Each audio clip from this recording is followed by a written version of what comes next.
할렐루야. 아멘. 우리 서로 인사하겠습니다. 하나님 당신을 축복하십니다. 하나님이 축복하십니다. 하나님이 축복하십니다. 하나님이 축복하십니다. 오늘도 참 좋은 날인 줄로 믿습니다. 아멘. 하나님의 크신 은혜와 복이 사랑하는 성도 여러분들에게 언제나 함께 하시기를 예수님의 이름으로 축복을 드립니다.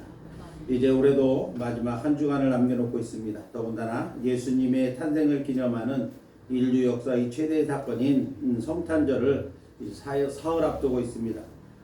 성탄의 감격과 그리고 기쁨이 사랑하는 성도 여러분들에게 또 여러분의 삶에 늘 언제나 함께 하시기를 예수님의 이름으로 축복을 드립니다.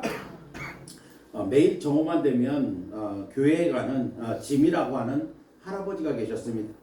그런데 그는 항상 같은 시간에 정오만 되면 교회에 들어가는데 그 교회에 들어가서 무엇을 하는지 모르겠지만은 하여튼 뭐 짧은 시간 2분 내지 3분 정도만 있다가 바로 나오는 겁니다.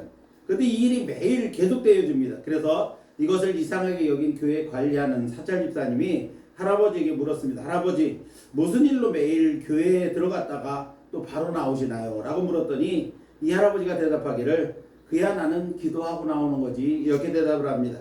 기도라니요? 그렇게 짧은 시간에 무슨 기도를 한단 말입니까? 라고 물었더니 이 할아버지가 하시는 말씀이 나는 기도를 길게 할 줄 모릅니다.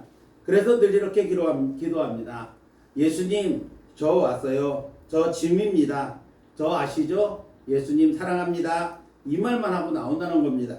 얼마 후에 이 노인이 병원에 입원했다는 이야기가 들려옵니다.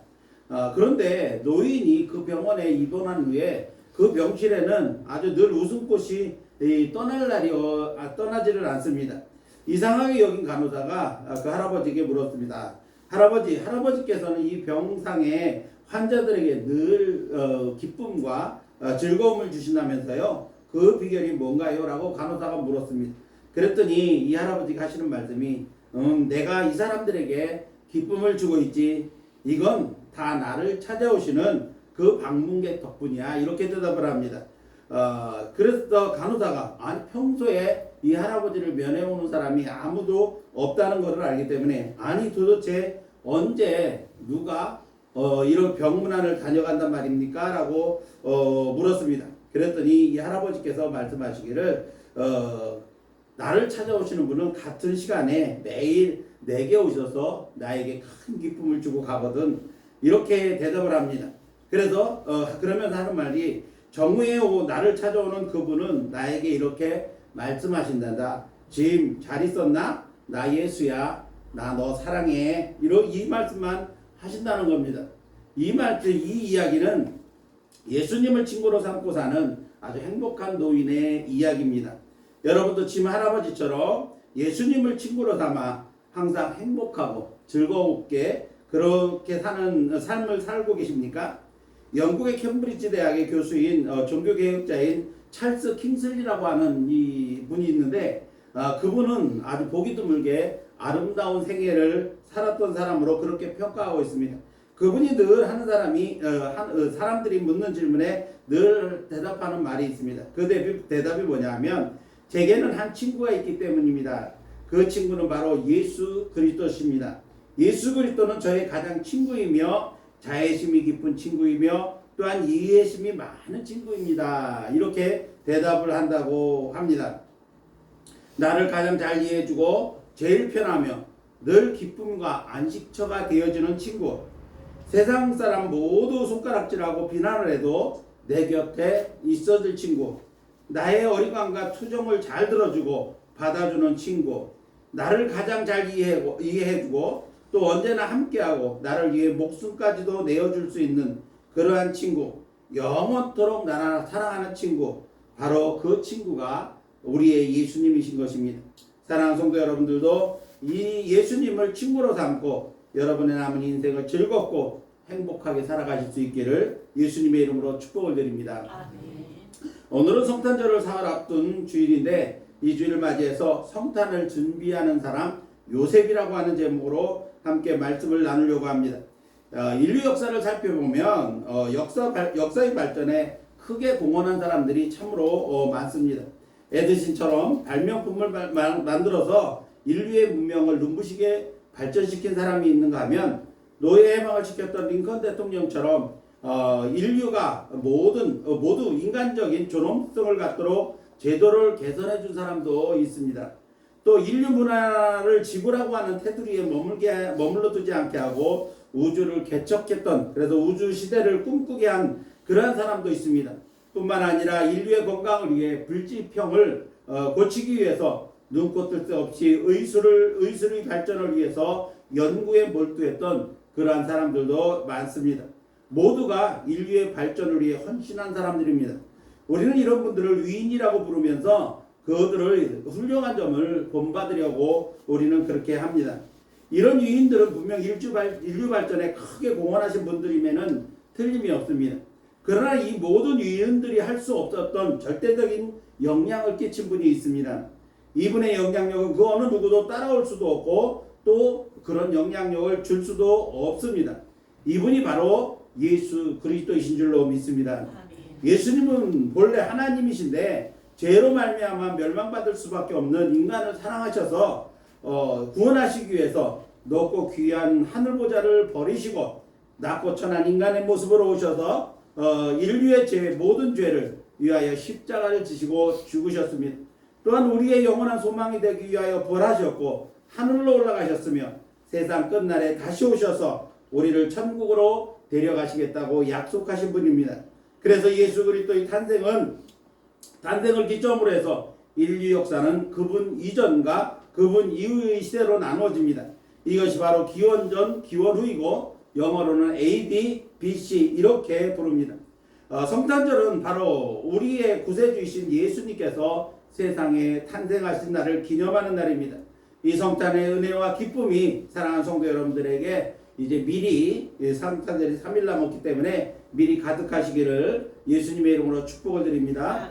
자, 오늘 본문은 예수님이 탄생하시기 전에 있었던 사건을 기록하고 있습니다.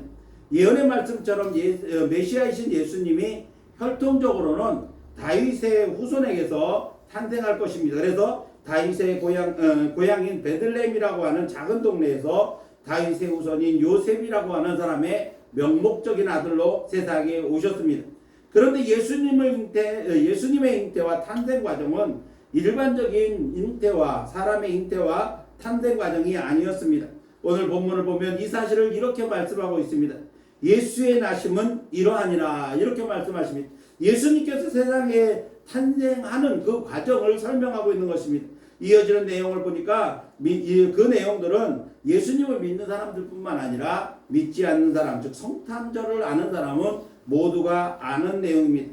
그 내용은 이렇습니다. 그의 어머니 마리아가 요셉과 약혼하고 동거하기 전에 성령으로 잉태된 것이 나타났다 이렇게 말씀하고 있습니다. 누가복음 1장 26절에서 38절의 말씀을 보면 이 요셉과 천사, 즉 본문의 시간과 조금 더 이른 시간의 이야기를 기록하고 있는데 천사 가브리엘이 갈릴리 나사렛이라고 하는 동네에 사는 마리아를 찾아갑니다. 마리아를 찾아가서 아기가 잉태할 것, 즉 마리아가 아기를 잉태할 것과 그 아기가 인류를 죄악에서 구원하실 메시아라고 하는 사실을 미리 알려주었습니다. 다시 본문으로 돌아오면 약혼 여인 마리아가 임신했다고 하는 소식을 전해들은 요셉은 그냥 아무도 모르게 조용히 파혼을 하는 것으로 이를 마무리 지으려고 했습니다. 그랬던 차에 다시 꿈에 천사가 나타납니다. 천사가 계시를 받아서 모든 것을 다 감당하고 요셉은 모든 것을 다 감당하고 예언의 말씀대로 아기 예수님을 탄생하게 되었다라고 하는 것이 오늘 본문의 이야기입니다. 사랑하는 성도 여러분, 성탄의 주인공은 분명히 예수 그리스도이십니다. 그러나 성탄이 있기까지 하나님께 귀하게 쓰임받은 사람이 있습니다. 그 성탄을 준비한 두 사람이 있었는데 바로 그 사람이 요셉과 마리아라고 하는 사람입니다. 그런 가운데서도 오늘은 요셉을 통해서 성탄절을 기다리고 준비하는 성도들의 삶의 자세, 평소의 삶의 자세가 어때야 되는가라고 하는 것을 우리가 배울 수가 있습니다. 요셉은 어떤 특별한 성탄 준비가 있어서가 아니라 그의 일상이 어떠했기에 그 많고 많은 다윗의 후손들 가운데서 성탄의 일꾼으로 하나님께 선택되었을까라고 하는 것입니다. 분명 베들레헴에는 수많은 다윗의 후손들이 살고 있었을 것입니다. 그런데 그 가운데서 요셉이 선택된 이유는 분명한 이유가 있었다고 하는 것입니다. 그래서 오늘은 본문에 나타난 요셉의 삶의 태도를 통해서 하나님께서 당신의 귀한 사역을 위해서 선택하시고 쓰시는 일꾼이 어떤 사람인가, 어떤 삶의 자세를 가지고 사는 사람인가에 대하여 함께 배우려고 하는 것입니다. 오늘 말씀을 통해서 사랑하는 성도 여러분 모두가 다시 오실 주님을 기다리는 그러한 성도로서 부족함 없는 준비된 성도의 삶을 살아가게 되시기를 예수님의 이름으로 축복을 드립니다. 자, 그러면 성탄에 귀하게 쓰임받은 요셉은 어떤 삶의 자세를 가지고 살았을까요? 첫 번째로 보니까 요셉은 자신을 희생할 줄 아는 사람이었다는 것입니다. 본문 19절 말씀을 보면 요셉과 정혼한 약혼한 마리아의 임신 소식을 이제 요셉이 알게 됩니다. 그러나 그 일이 인간적인 관계가 아닌 성령으로 말미암았다는 사실을 요셉은 몰랐습니다. 약혼 여인 마리아의 임신 소식을 들은 요셉은 그를 드러내지 아니하고 가만히 끊고자 하여 이렇게 말씀하고 있습니다.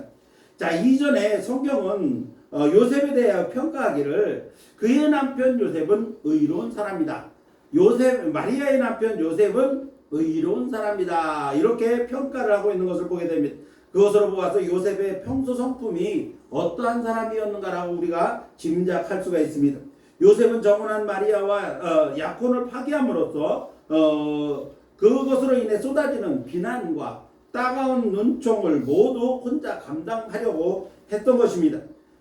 성경의 평가를 보아도 의로운 사람이었고 그의 행위만 보아도 그는 자신을 희생하면서까지라도 마리아를 보호해 주려는 깊은 배려가 있었다고 하는 사실을 우리는 알게 됩니다.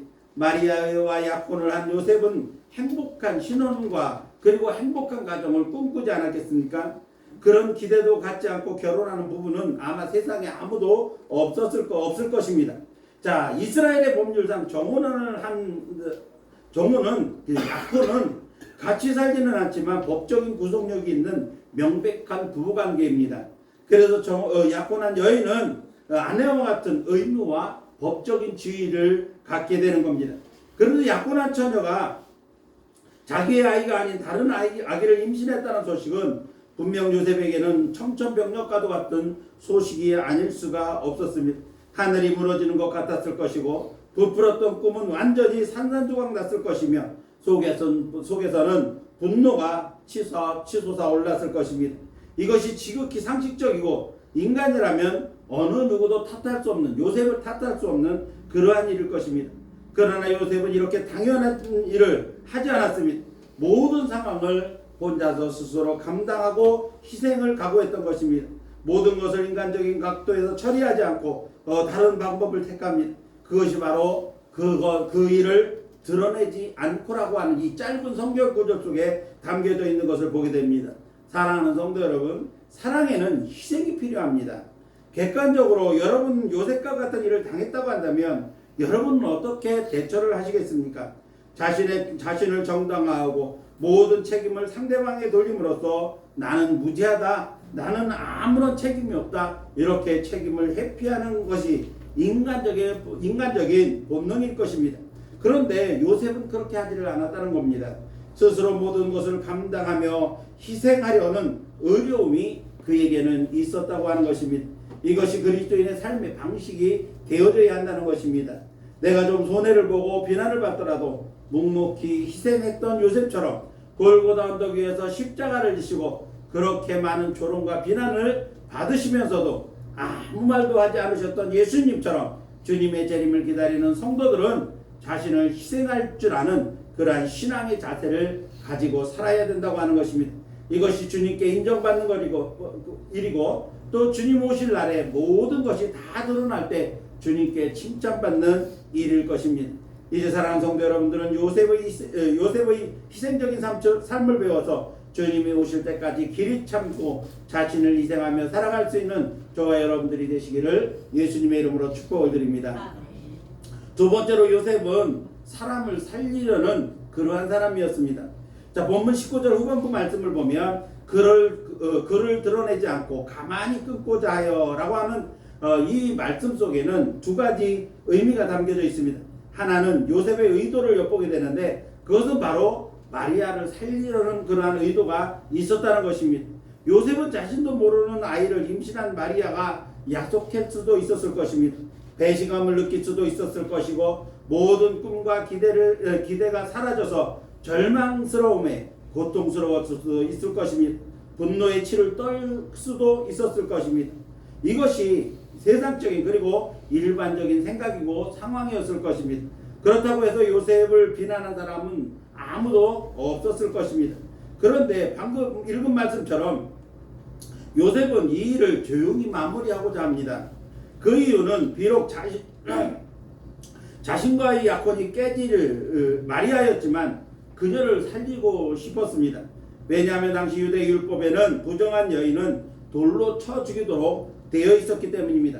처녀가 임신을 하거나 약혼한 여자나 유부녀가 간음을 하면 동네 사람들 앞에 끌려나와 공개적으로 온 동네 사람들이 그에게 돌을 던져 그를 죽였습니다.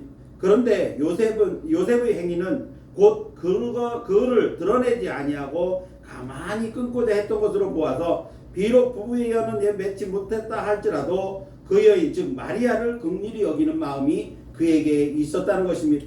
그래서 마리아를 살리고 싶었던 것입니다. 사랑하는 성도 여러분, 예수님이 가지고 있는 속성 가운데 가장 대표적인 속성 중에 하나가 바로 긍휼이라고 하는 것입니다. 그래서 예수님은 말씀을 듣기 위해 예수님께로 몰려드는 수많은 군중들을 보시며 그들을 목자 없는 양같이 불쌍히 여기셨다라고 말씀하고 있습니다. 뿐만 아니라 그들이 굶주림에 시달릴 때 그들을 먹이셨습니다. 병을 가지고 주님 앞에 나왔을 때 불쌍히 여기시고 그들을 고쳐주셨습니다. 그들에게 복음을 전하셨고 그들에게 말씀을 가르친 모든 일들이 예수님의 긍휼의 마음 때문이었다는 것입니다. 이 예수님의 마음을 본받아 요셉처럼 우리도 긍휼의 마음을 가져야 되는 것입니다. 그리스도인의 사랑은 긍휼의 마음에서부터 시작되어진다라고 하는 것을 우리는 잊지 말아야 될 것입니다. 이제 요셉처럼 예수 그리스도의 마음을 본받아서 긍휼의 마음을 가져서 죽어가는 영혼들을 향한 살리고자 하는 그러한 말씀과 그러한 정성에 힘씀으로써 다시 오실 주님을 기다리는 삶의 자세를 갖는 저와 여러분들이 되실 수 있기를 예수님의 이름으로 축복을 드립니다. 아멘. 마지막 세 번째로 요셉은 깊은 영성을 가진 사람이었다는 것입니다. 본문 20절 이하의 말씀을 보면 요셉의 영성을 가늠해 볼 수 있는 그러한 내용들이 쭉 기록되어 있습니다. 20절 앞부분을 보니까 이 일을 생각할 때에 주의 사자가 현몽했다 이렇게 말씀하고 있습니다. 자, 요셉은 묵상하는 사람이었다는 것입니다. 지금 일어난 상황들을 조급하게 생각하거나 경솔하게 행동한 것이 아니라 그 모든 상황들을 조용히 그리고 깊이 묵상을 하게 됩니다. 그리고 그렇게 깊이 묵상하는 요셉을 천사 가브리엘이 찾아옵니다. 즉 요셉은 깊이 묵상할 줄 아는 사람이었고 하나님의 사자와 교통하는 깊은 영성을 가진 사람이었다는 것입니다.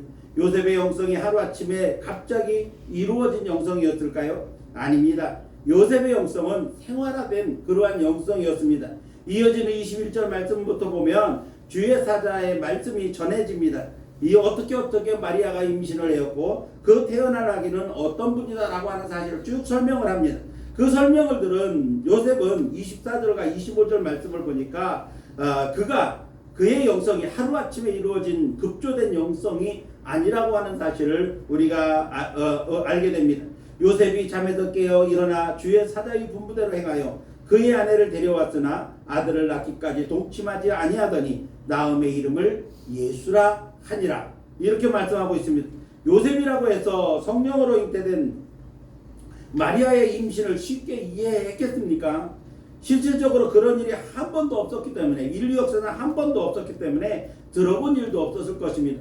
그런데 천사가 마리아의 임신이 성령으로 잉태된 것이라고 하는 그 설명을 들었을 때 어쩌면 요셉은 이해가 되지는 않았지만 주의 말씀이니까 순종했을 것입니다.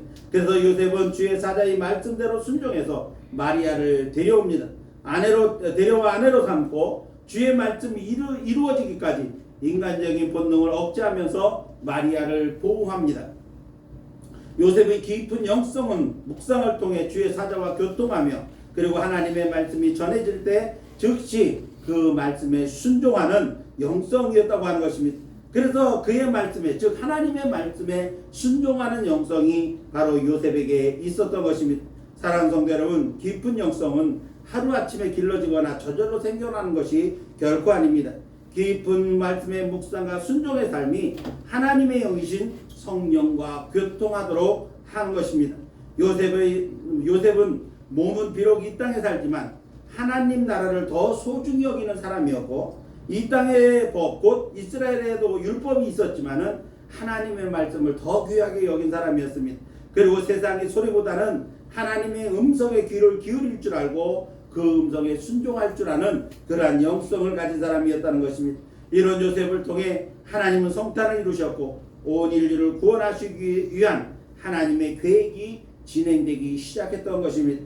이제 다시 오실 예수님을 기다리는 성도들은 이 땅에 사는 동안 늘 묵상과 말씀을 통해 하나님의 음성을 듣고 성령님과 교통하는 깊은 영성을 간직하여 하나님의 뜻을 이 땅에 이루어가는 그러한 깊은 영성을 소유한 성도들이 되시기를 예수님의 이름으로 축복을 드립니다. 이제 말씀을 맺으려고 합니다. 해마다 성탄을 기다리며 준비하는 사람들이 있습니다. 선물을 기다리는 아이들도 성탄을 준비합니다. 더 많은 물건을 팔기 위해 상수를 펴는 상인들도 성탄을 준비합니다. 자신들만의 쾌락의 축제를 기다리는 젊은이들도 많습니다. 그리고 진정으로 인류의 구속을 위해 메시아가 오실 것이라고 하는, 그래서 메시아의 탄생을 기다리는 사람들도 있습니다. 목적은 다르지만 기쁜 성탄을 외치는 수많은 사람들이 성탄을 기다리고 있습니다. 오늘 우리는 요셉을 통해 성탄을 준비하는 그리스도인의 삶의 자세를 배웁니다. 요셉은 자신을 희생하는 삶을 살았습니다. 요셉은 다른 사람을 살리는 일에 최선을 다하는 사람이었습니다. 요셉은 깊은 영성으로 하나님과 교제하는 사람이었던 것입니다.